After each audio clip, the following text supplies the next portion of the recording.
In today's video, I'm going to teach you how to add personalization tokens to a template or snippet in HubSpot.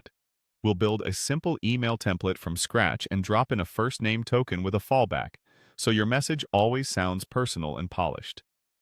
Start by opening your browser and searching for HubSpot. Click through to the official site and sign in to your account.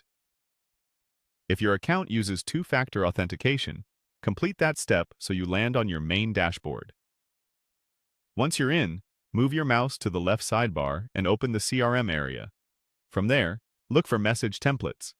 This is where you create reusable emails for one-to-one outreach, and the same token options you'll see here are also available when working with snippets.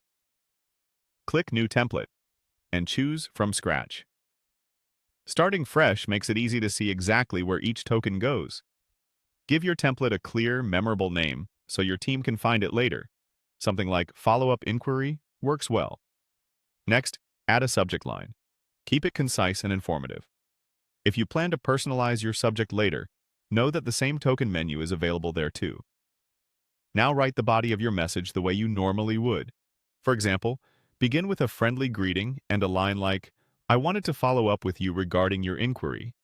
When you're ready to personalize, place your cursor exactly where the contact's first name should appear, typically right after "Hi" and before the comma or space.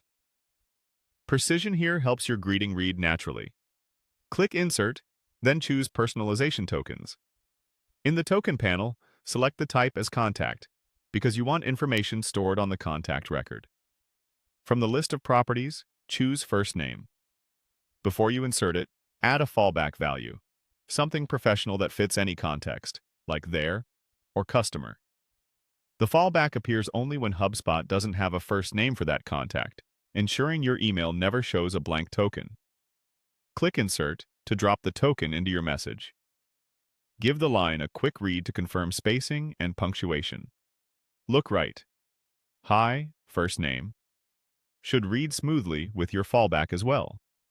When you're satisfied, click Save Template. That's it. The next time you use this template, HubSpot will pull the first name from the contact record automatically, and if that field is empty, it will display your fallback so your email still feels warm and personalized. With this setup in place, your outreach will be faster, more consistent, and much more engaging.